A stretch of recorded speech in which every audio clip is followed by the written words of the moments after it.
My name is Dan Dapkus, and I'm the chair of the Ming Hsieh Electrical Engineering Department, Electrophysics branch. And this lecture series is sponsored by a gift from the Jack Munushian estate. And I thought it would be, before I introduce the speaker, it would be good to mention again the role that Jack Munushian played here at USC during his long career. I noticed that Jack began working here in 1967, which was exactly the same time that our speaker first went to Berkeley and began his career there. Jack served in many capacities at USC and eventually was an associate dean of the School of Engineering. His most important contribution, I think, was that he established the interactive television network, which is now the distance education network, which was a really important element in the growth of the School of Engineering here at USC. And so we're very thankful that he left us this gift to conduct this series of lectures every year. We've been very fortunate and had a series of distinguished keynote speakers, and I warned Professor Towns that his showing up here might result in him becoming a member of the Obama administration. As you know, Stephen Chu was our first speaker, and he's now become the Secretary of Energy for the Obama administration. But that's, I think, unlikely, according to Professor Towns. Our speaker today is Charles Hard Towns. He is a professor emeritus at Berkeley. He's had a long and distinguished career in science that has begun with his receiving a bachelor's degree from Furman University and then continuing on for advanced degrees. He served as faculty, he worked at Bell Laboratories, served as a faculty member in Columbia, and was a faculty member and provost at MIT before becoming a faculty member at UC Berkeley. His scientific work has spanned many areas, the most notable being that he was awarded the Nobel Prize for the invention of the laser in 1964. I view him as the father of the field of quantum electronics and photonics as a result of his work in that area. And I think I'm not alone in that the Optical Society of America has named an award in quantum electronics, their only award in quantum electronics, after Professor Towns. In fact, one of our faculty members, Bob Hellworth, is the recipient of that award. I think it's appropriate that Professor Towns speak here at USC because we've had a long and important involvement in quantum electronics and in photonics, and we certainly value his willingness to come here and tell us about the early days of the laser. So I warned him that I wasn't going to try to enumerate all of his many awards. I'm sure it would take far too long. We all know of his many contributions, but I was surprised this morning when I had a brief opportunity to speak to him to learn that he was the chair of the Scientific Advisory Committee for the Apollo mission back in 1960s. And so he's not only made tremendous scientific contributions, but he's made contributions to our country in many different roles. So without further ado, let me welcome Charles Hard Towns and thank him for coming.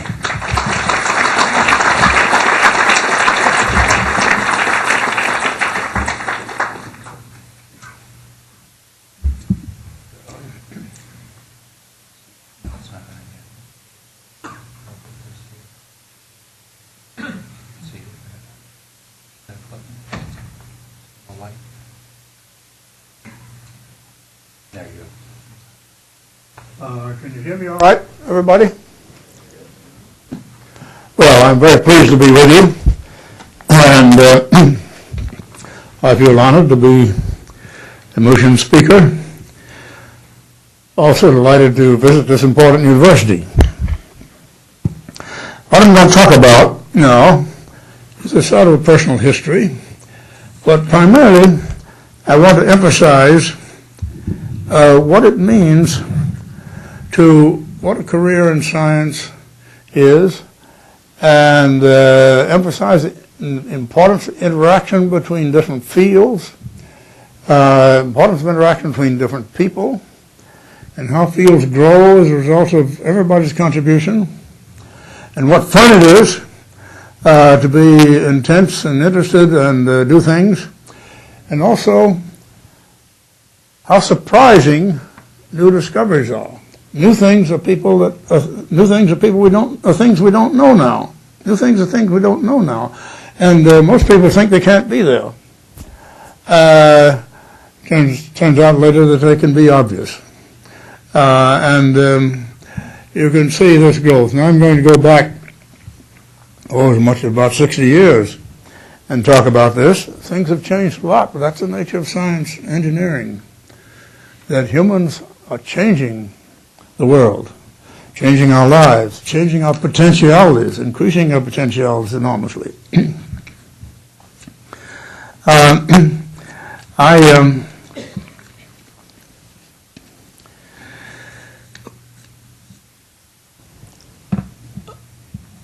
was a graduate student at Caltech, finished my degree there, and it was the years of the Depression, jobs were scarce, but oh boy, I got a job at Bell Telephone Laboratories.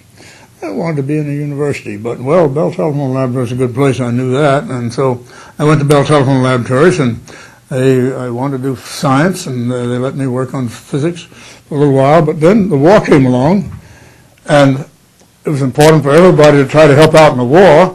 Bell Laboratories particularly wanted to work on radar and help out in radar, and they grabbed me and said, well, you've got to start working on radar. Oh dear, I've got to become an engineer. Oh, I want to do science. Oh, well, okay, I had to do it.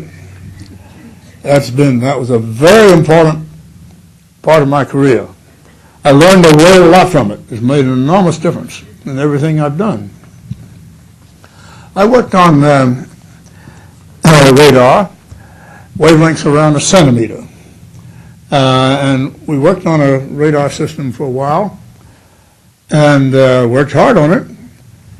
Then it turned out that particular wavelength we discovered was absorbed by water in the atmosphere. Oh dear, so the radar wouldn't work. Again, well, disappointments sometimes can turn out to be happy surprises. In any case, that radar we had to change wavelengths and so on, oh dear. But I thought about this, hey, water, so it has a resonant absorption at that frequency, and maybe one can study molecules by looking at the resonant absorptions in the microwave region.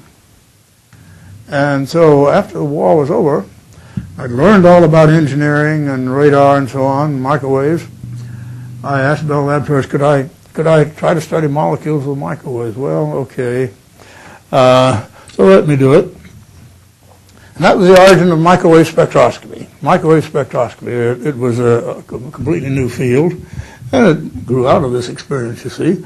And I was able to study molecules and find out a great deal about them, not only the molecular structure and how they were behaving, but also the behavior of the nuclei, the shapes of the nuclei in them, the masses of the nuclei, and found out a lot of things. It was a very exciting field, and began to develop very rapidly, and more people in it, and so on. And then I was offered a job at Columbia University, and well, okay, I wanted to be in university really, and I like to teach, I thought, and do research.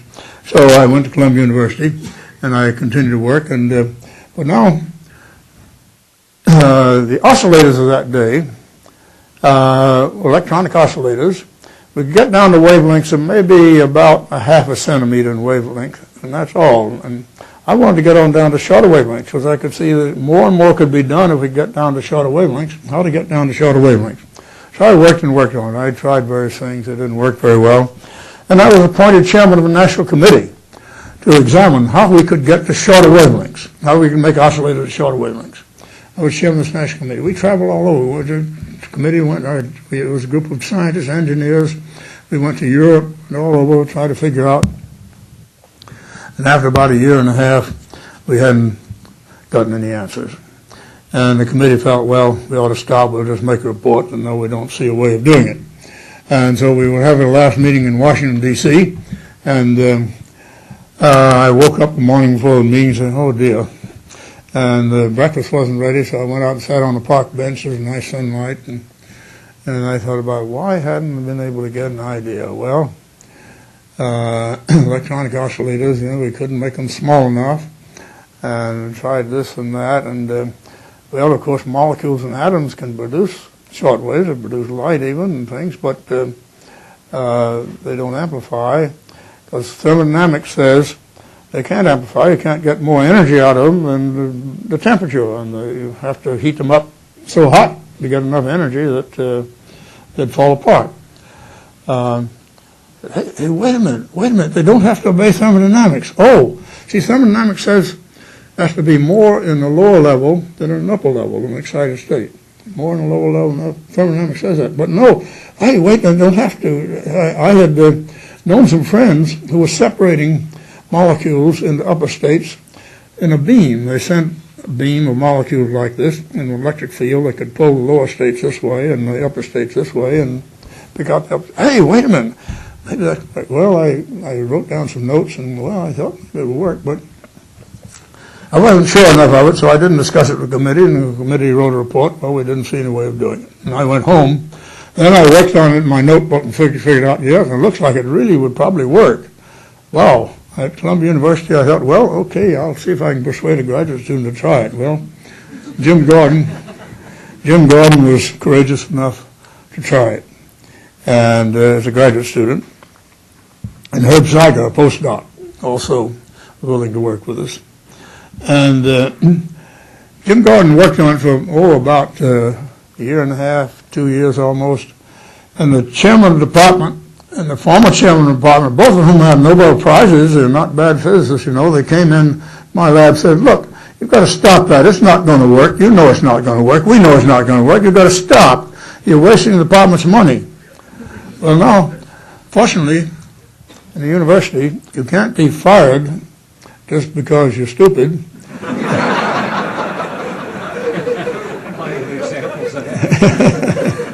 You do something morally wrong, sure, you could be fired. But if you have tenure, you can't be fired just because you don't think right, you see.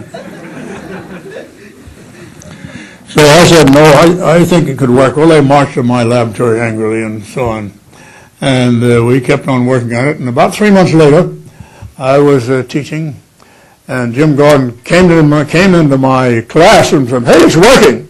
So the whole class went out and went to the laboratory and saw, and here we saw oscillations produced by this thing. Now, I tried to do it first in the microwave region because I had microwave equipment, and I thought, well, that's the easiest thing to do. Let's see if we can make it work in the microwave region, amplify microwaves. So I used ammonia molecules and separated them with a beam by pulling them apart, upper states and lower states, and putting them into a cavity where it would have a resonator, and we produced microwaves, a microwave oscillator produced by the microwave energy produced by the molecules in very intense, very pure frequency. Well, we all celebrated, and even the chairman of the department congratulated me. Now, not long after that, I was in Denmark, and I knew Niels Bohr's son. He had been at Columbia, and I had met Niels Bohr, and we were walking along the street. Niels Bohr, was a very famous physicist and excellent theorist. And he asked me what I was doing. That's the usual thing for two scientists. Say, what are you doing? And I told him I'd built this oscillator based on molecules to get this very pure frequency, intense pure frequency. He said, oh no, that's not possible. No, that's not possible. You must misunderstand. No, that can't be. That's against physical laws. You can't do it. Not possible. I said, no, we have it. No, I don't think he ever believed it. Another very famous physicist told me the same thing. It was a cocktail party. I asked me what I told him, no, that's not possible. You misunderstand. He went off and got another cocktail in about 15 minutes. He came back, hey, you were right. Let's talk about it. Well, I knew it was right. Of course, we had it working.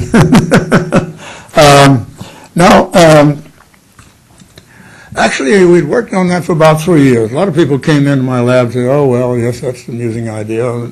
Nobody tried to compete with us. Nobody else was interested. Nobody tried to compete with us. And once we got it working, then everybody jumped into the field, including commercial companies. A lot of commercial companies got interested because it was a very pure oscillator and the best amplifier that could possibly be built. It amplified waves, you see, very sensitive amplifier. Well, at that point, I had a sabbatical. I went off to Paris, and I ran into a former student of mine then and some Paris friends, and we talked about it. Oh, they said they'd been working on electron spins, where you could have an electron spin in the magnetic field, be up or down, a different energy. And could that possibly produce a maser? Oh, hey, yes, that will do it. I'd call this thing a maser, you see, for microwave amplification by stimulated emission of radiation. Microwave amplification by stimulated emission radiation. Later, the laser came along, light amplification by stimulated emission of radiation. The same thing. But, how? Wow, yes, we could have electrons up or down in the magnetic field. We could change the energy in the magnetic field and change the frequency, or we'd have a tunable system. Oh, boy, so we tried to build one, and then I moved on to Tokyo for more of my sabbatical. There I ran into friends who were working on quantum electronics, and a mathematician who was interested, and I wanted to find out how much the noise was in this as an amplifier. Oh, well, he'd like to help me, so I had some help there, and we've worked out the theory of the noise. It turns out the noise is, in fact, it's the most sensitive amplifier that can possibly be built, much more sensitive than the amplifiers that had been built at that time. And the noise is determined by the properties of quanta. There's always one quantum of energy per unit bandwidth per second, of noise, and that's very fundamental, and that's fundamental to any amplifier. But the best amplifier could be built, and we wrote a theory of that. You see, the interaction between people. Well, it was an exciting field, a lot of people working in it.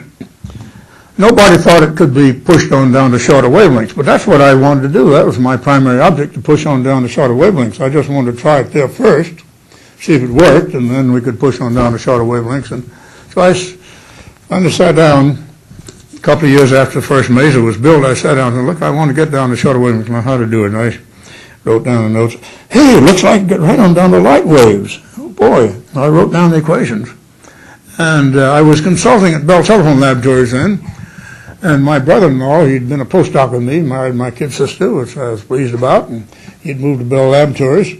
And I told him about it, said, look, hey, well, that's interesting. Could I work on it with you? I said, sure. So he did, and he had the idea of having, for a resonator, two reflectors with the light going back and forth like this, because he had been working with spectroscopy using two reflectors for high resolution. And, that's another idea. You see how the interaction of people, interaction of the ideas keep adding to things. Well, I said, well, okay, now, but I'm sure everybody's so excited about masers. If they recognize it can be done at optical wavelengths, we'll have a lot of competition. We'll start trying to build one. Everybody else will try to build one. They'll probably beat us to it and publish first. And so maybe we shouldn't say anything about it until we publish a theoretical paper on how to do it, and then everybody can try to do it. Okay, so we decided to do that. Told them, well, we probably ought to give the patent to Bell Laboratories, so you can take this to Bell Laboratories patent lawyers.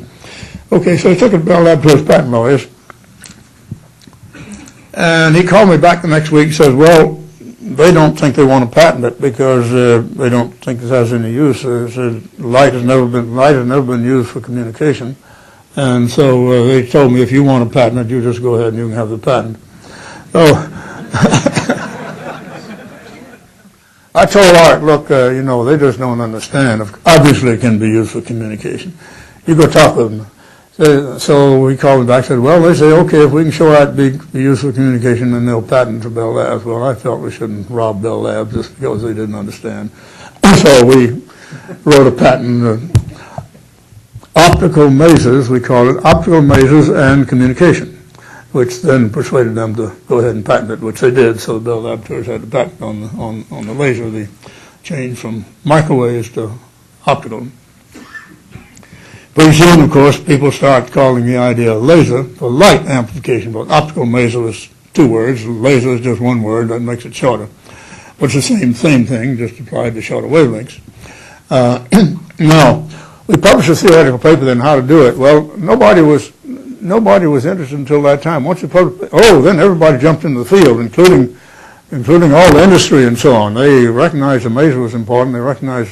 Now they recognize this could be important. Everybody jumped in the field, and a lot of people worked on it. And the first, all the first lasers were built in industry then. You see, the ideas came from academic life, but all the first lasers were built in industry because they jumped into the field.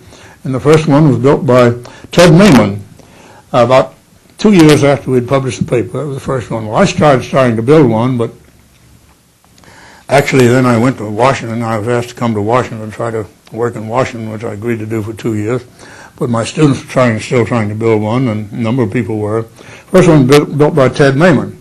Ted Ming had a new idea: use a pulse excitation to excite the atoms with a pulse of light, which has made it much easier to put a lot of power in and excite them, and then he could get a pulsed laser. So he did it with a ruby and a pulse of light, and that was the very first laser. But then, as I say, all the first lasers were built in industry, and one of my former students, Ollie Javon, had gone to Bell Laboratories, and he invented the gas laser, and so on, and lots of lasers, solid-state lasers, all kinds of lasers began to come along. Nevertheless, when the first laser was built, a number of people was still puzzled, well, is it really of any use? In fact, there's a favorite saying, well, it's a nice idea, but what use is it? It seemed to me obvious, clearly there were some uses. I could see it cutting and welding, and of course doing science. I wanted to do science with it, getting very pure frequency. I wanted to do science with it. That was my primary object. But I could see a lot of ways that communication, of course, modulating light, communication, and but also burning and welding and that sort of thing, cutting. I could see a lot of applications, but some people just didn't see anything. Well, yeah, it's a nice idea, but what good is it? Well, pretty soon, though, it began to have applications. And people have added a lot of applications which I didn't imagine. For example, in medicine, lasers are used a great deal in medicine. It never occurred to me that they might be useful in medicine. But they're enormously useful in medicine, and in many, many other ways. Anyhow, the first one came from Ted Ming at Hughes Laboratories, and then Bell Laboratories, and General Electric, and all commercial companies began to build them more and more. They contributed an enormous amount. And both engineers and scientists were working on them. Now, when I first had the idea, it was a feedback oscillator, but using quantum mechanics for the properties of atoms and molecules. And that combined physics and engineering. Most physicists at that time weren't very familiar with feedback oscillators. I was, because I'd been through this experience in engineering in Bell Laboratories. Most engineers weren't very acquainted with quantum mechanics. They didn't know about stimulated emission and so on. Even though stimulated emission had been proposed by Einstein back about 1920. So all the ideas had been there for a long time. People just hadn't put them together. They hadn't put them together because they hadn't had the right combination, you see. The interaction of science and engineering was there, and plus my own intense interest in getting to shorter wavelengths. Whether or not it had an application, commercial application, wasn't what drove me. I wanted to do science. On the other hand, I did see the commercial applications, even though it was difficult for many people to see at that time. Now just think, lasers so obvious now. It's so obvious, of course. Well, everybody knows it's stimulated emission. And we just get a lot of atoms and molecules in excited state. Of course, they'll amplify, of course. It's obvious. And the ideas were not new. The fundamental physics wasn't new then. The fundamental engineering wasn't new then. It's just putting them together. And once it was there, then it's been growing and growing, of course. Now, if you think of the applications, well, there's communication. Of course, it's communication and optical fibers and so on. That's just enormous. Medical applications, cutting and welding. It can cut and weld very, very fine things. This is a concentration of power. It makes more concentration of power than anybody can get any other way. There's the so-called National Ignition Facility being built at the Lawrence Livermore Laboratory up in Northern California. And they are building a laser system involving a number of beams all focused together. And they will get a power of about 2 times 10 to the 15th watts. 2 billion watts. All focused in a tiny little distance, not more than a few wavelengths. And that gives them fantastic power concentration. Temperatures of 10 to the 8th, 10 to the 9th degrees. Power concentration, they're building it so that they can fuse hydrogen. Fuse hydrogen, produce fusion energy. So it's a big thing. It's about 2.5 stories high. Enormous big thing, costs $billions. But the government's willing to pay for it in order to try to produce fusion. Then there are tiny little lasers now. Tiny little lasers made of only, just a few atoms can produce lasers. They go from very, very small, very big and very powerful. They cover wavelengths going now, of course, from the microwaves on through the infrared and the visible and on into the ultraviolet and some distance. How far the shorter wavelengths, we don't know how far we can go, but probably still longer distance. But we're also already into the deep ultraviolet. Now, in addition, we find they've been here for billions of years. They're out there in space. If we'd been doing astronomy in the microwave region, looking at the right frequencies, we would have discovered powerful masers out there, powerful molecular masers. OH produces a lot of masers. OH is excited by stars, you see, and water, and there are other masers out there. There's even a few lasers out there, natural lasers. So they've been there for billions of years all the time. Why didn't we find them before? Well, we have to look. We have to explore. That's what you must be doing. We must be doing. New ideas come from exploration. We examine, we keep trying and trying. Sure, we're going to fail. I've failed many times, but every once in a while we come through with something, and boy, that can really change things.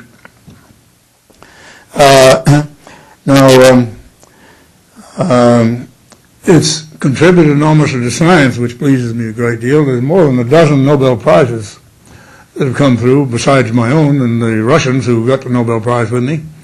More than a dozen additional Nobel Prizes that come through using lasers, specifically, to do science, do new science.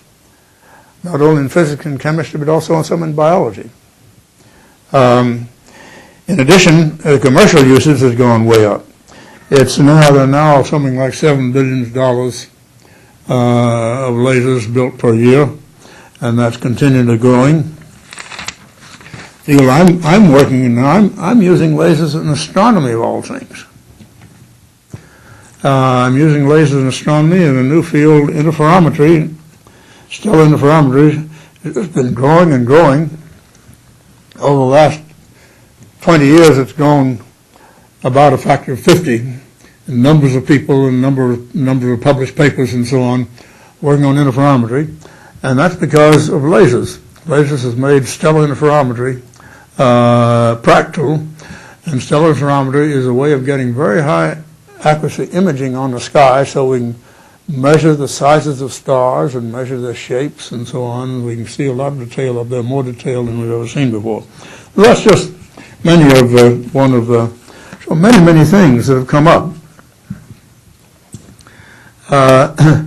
Now, I'm absolutely delighted to see all the applications and delighted to see all of the contributions.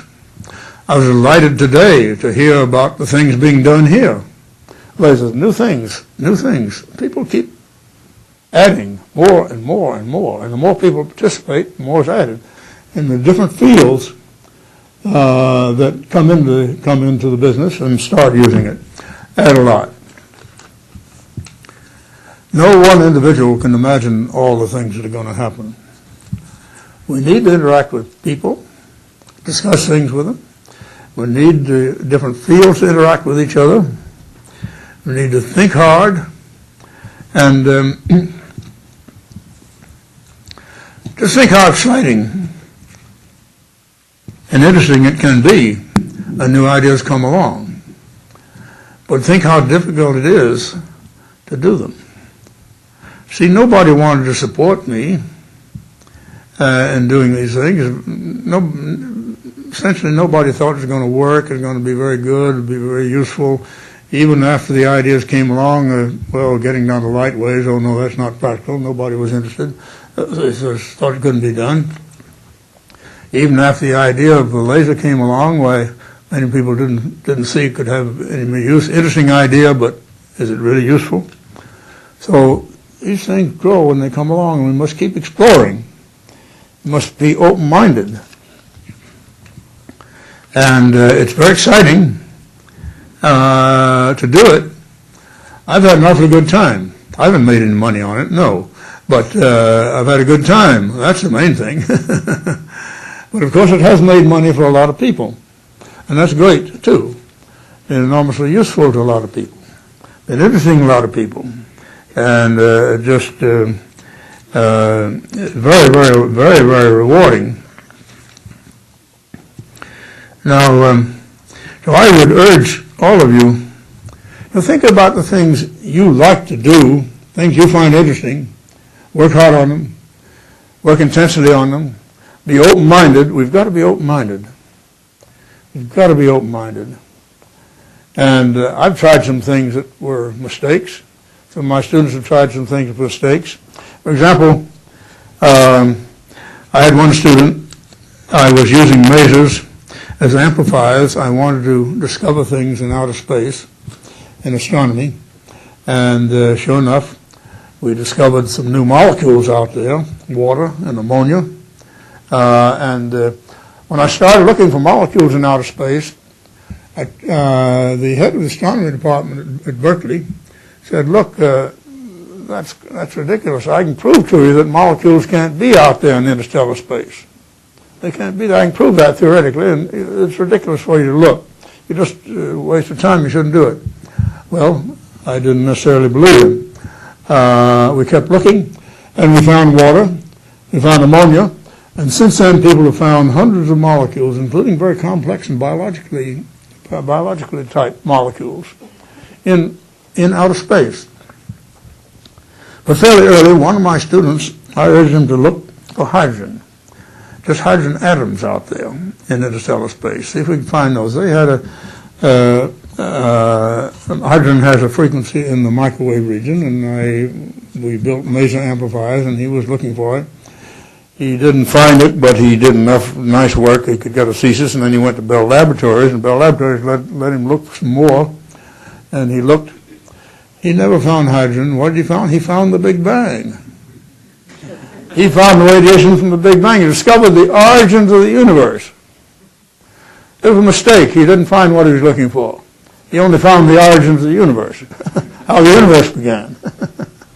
As I know Penzias and Wilson, they discovered the Big Bang. They discovered this radiation all around there, coming in.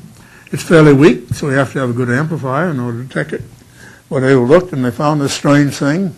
What is it? What is it? What is it? And they went and talked with people. Oh, it has to be the remains of the Big Bang. And that was the discovery of the Big Bang. Sure enough, the Big Bang happened Well, about 9 billion years ago. Wow. How did the universe begin? Now, even Einstein didn't think the universe could have a beginning. Einstein, no, of course, can't have a beginning. It has to always be here. You can't have suddenly a beginning. Now we know the universe has a beginning of all things. So you see, science also contributes to our thinking and our philosophy. Philosophy of life. Now, wow, how did it have a beginning? There are many other aspects of science which make us think philosophically. So it interacts with our thinking. But also, you see, just doing a good job, looking hard, be willing to fail, but trying hard, looking for things, and surprises come up. And that's the great fun of it. You know, think what you'd like to do. Think hard. Don't let people tell you no. Think hard about what they're saying and why they're saying it. Think hard about that, but just think and don't let them persuade you if you believe no, they may not be right. Keep trying things. Be open-minded. Look for things. Explore. Think about new things. Do what you'd like to do. And who knows what will come up. Not everything works, as you see. Arno then just didn't find hydrogen. Too bad, The radar I was working on didn't work because of water. Oh, too bad. But out of this, look at the things that have come. It's just enormous fun.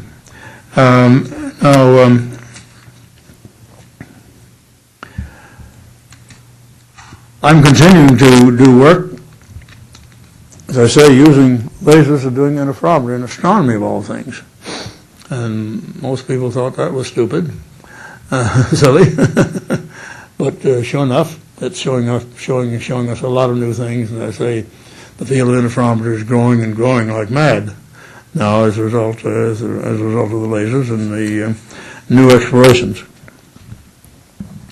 Well, I think that sort of tells a bit of the story. And I've tried to make it very personal because I think these personal things are important to all of us. Just think about your own life. What are you going to do? What's going to be the most fun? What's going to be the most fun, most interesting, and most useful? Did I do this to be useful? Well, I would like to be useful. No, I did it to explore. But I realized, well, of course, it might be useful. And it has been. And I'm just delighted. And new explorations are surprising. We don't know what to predict. We don't know what to predict. What's going to happen over the next decade, over the next 100 years? What new things are going to be there? The new things are things we don't now know.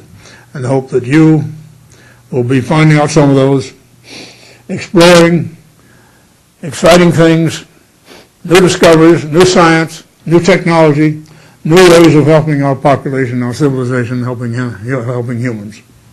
Thank you very much.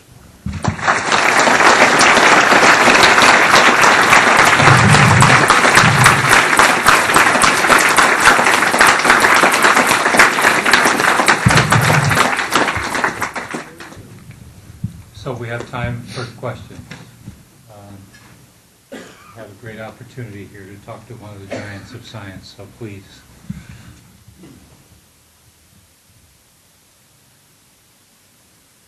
Howard. Or sort of a comment to extend your story. I happen to know Harry Soto, who was one of the people who discovered the buckyball, and he was trying to he was trying to figure out, I didn't expect you to talk about this, so I hadn't thought about it, the microwave spectrum of some chains of carbon molecules in space. And Bob Curl at Rice said, come down to Rice University where we can probably produce these things in Smalley's laboratory by, I forget what they did. They impinge something, I don't know if it was a laser or it was a electron beam or what, on carbon, and Smalley didn't want to do it because it dirtied up his machine. Carbon was real bad. And lo and behold, they got the buckyball, and then you have nanostructures. So I'm just saying that's an example that, maybe you find useful. Great. Well, there are lots of them. I might mention another one. When I was at Bell Laboratories, my friends initiated the transistor. Bratton was working away. What he was doing, he was trying to measure the electrical properties of oxide on copper wires. So he's trying to measure electrical properties, and he found something very peculiar. Well, why is that terribly interesting, measure electrical properties of copper oxide? Why is that important? Not very important, no. But he was interested. He tried to measure. He found something very peculiar. What in the world was it? He couldn't figure it out. He went to talk with Bardeen, a theorist. Said, what's going on here? Bardeen looks at him. Hey, you've got amplification. Oh, wow. And so Bardeen and Bratton then figured this out, and Bill Shockley jumped in and worked on it with him, and that was the origin of the transistor. The transistor came about by accident, just examining carefully what copper oxide was like. So this is just another example, and just think what the transistor's done to it for us. Okay, there was another question here, I believe.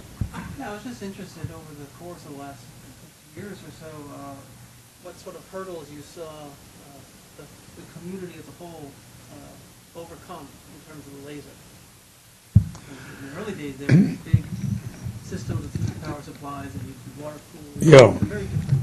Well, of course, the lasers have become much cheaper and smaller and easy to use, all kinds of wavelengths and so on, so people have developed them enormously. You've got very powerful lasers, you've got very small lasers, very cheap lasers, and so on. Lasers at a lot of different frequencies. So the community has developed an enormous variety, and thank goodness. But that's what the community does.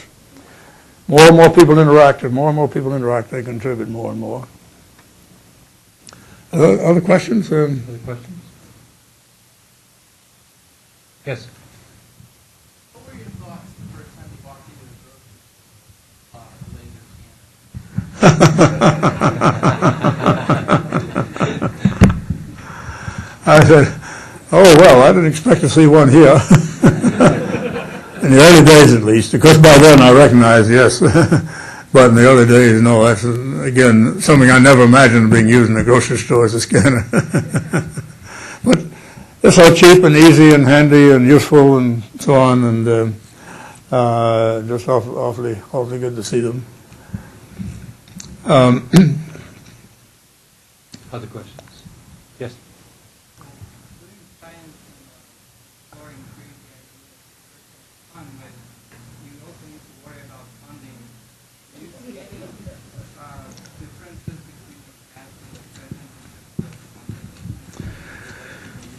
Well, there are some differences, and funding is that's a very important kind of question, and I should perhaps emphasize it a little bit more in my discussion. The trouble with new ideas is we don't foresee what they're going to do, and so if you go to some commercial company and say, well, I want to explore this, maybe something will come up, well, what are you going to produce and when? They want to know. They want something going to pay off, you see. And so it's very difficult for them to support something that's unpredictable. And you go to a congressman, ask him for money. Well, what good is this going to do? Well, he can't support something you can't predict it's going to do anything very much. On the other hand, overall, we can predict that research does pay off. You look at the payoff of research, it's enormous.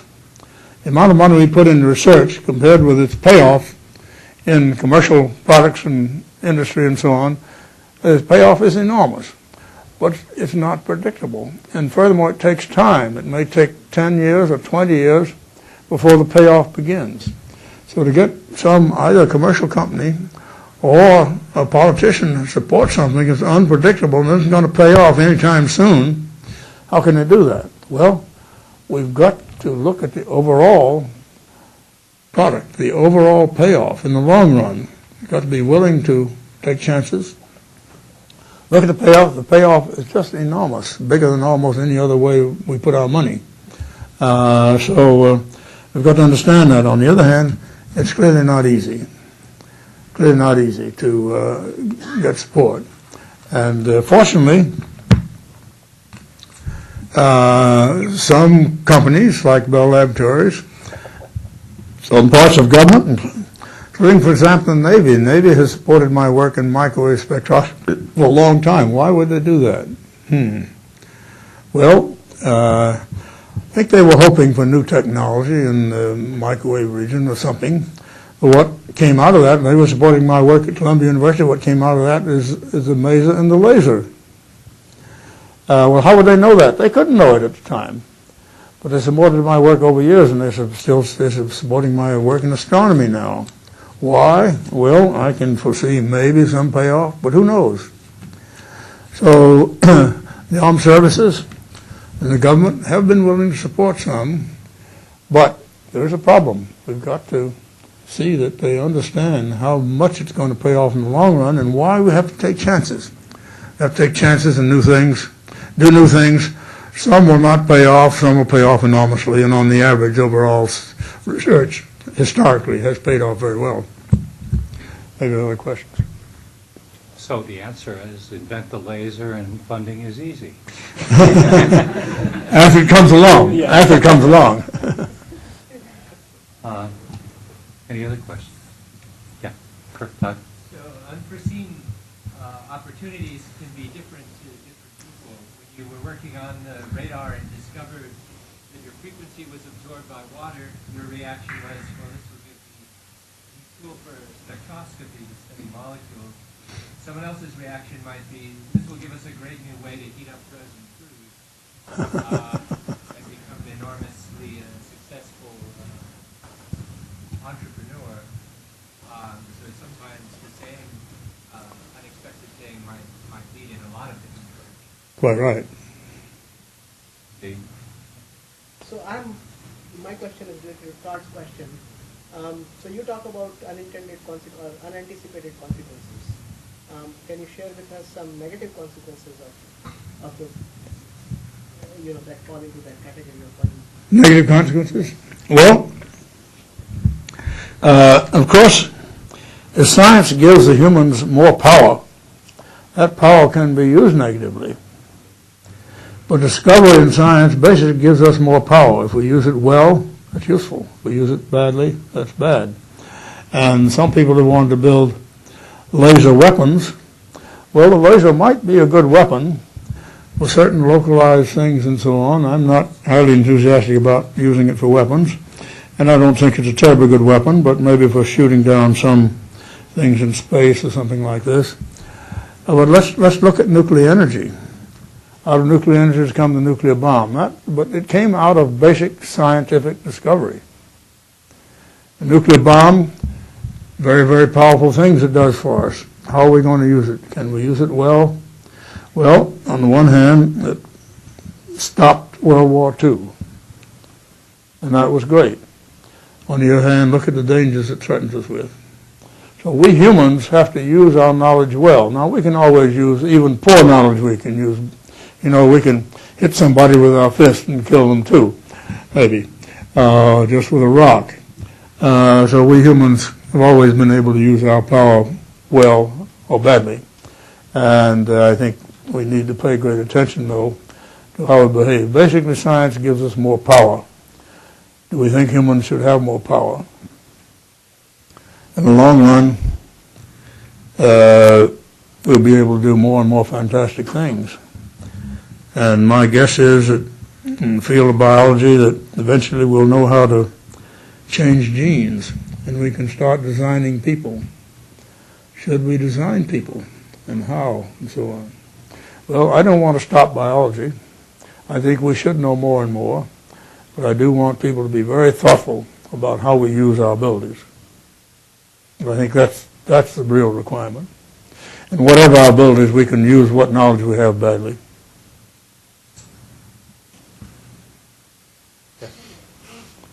Looking looking back on your illustrious career, it seems like everything you've done has always worked, but you obviously had some failures too. So how did you push through the obstacles? How did you keep driving? How did I what? How did you push through the obstacles with you were confronted with? Well, how to push through obstacles? Well, just keep trying. Just keep trying, and sure we're going to have failures. Expect to have some failures. Don't be too disappointed. But keep trying. Keep trying, and if you fail this way, we'll turn a little bit this way and try it in that direction, and so on. So, yeah, we're all going to have failures, whatever we do.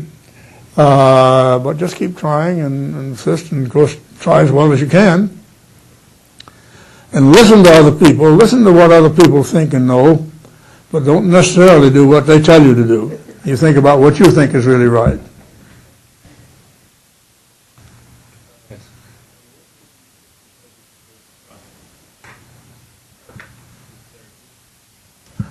Did you get that? Yeah. How did you decide to shift your focus to astronomy? Well, I've shifted my focus many times in my life, in a sense. And whenever a field becomes very popular, a lot of other people are doing it, I feel, well, they don't need me, and they give me a lot of competition. I'm going to go off and do something that I think people are missing. I think people are missing. I'll do something I think people are missing, and if I see something I think people are missing and I think is important, then I go do that. And I thought I saw some things in astronomy that could be done that people were missing, such as looking for molecules, using microwaves to do astronomy and looking for molecules, and such as using CO2 lasers for local oscillators to do heterodyne work in interferometry. And nobody else is doing that yet. Many astronomers think, "Oh, I'm crazy," and so on, but I think it's paying off. So I try to explore things that other people are missing, because that's what's most exciting. And you're most likely to find out new things. And you don't have quite so much competition if they don't believe you're doing the right thing, you see. One more question. Some discoveries you pointed out seem obvious, that their discovery might have been inevitable by somebody, but some discoveries seem that it requires a special mind to discover. What are your opinions?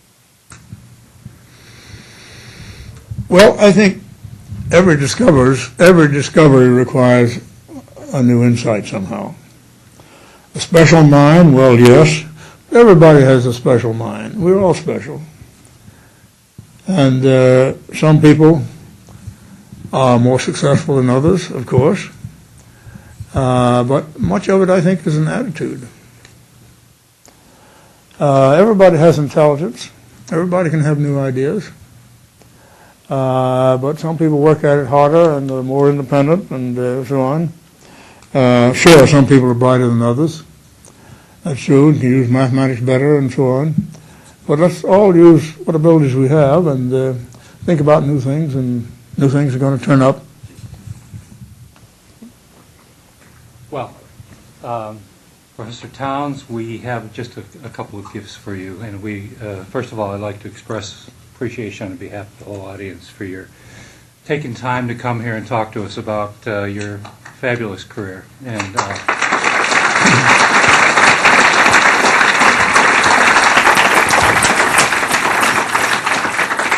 we have here just a small pen which is emblazoned with USC's insignia on there, so that you'll remember your visit with us. Thank you. And Thank you. we have an honorarium that honors your presence here as our distinguished lecturer. So Thank you very much. It's a great pleasure to be with you. Best wishes.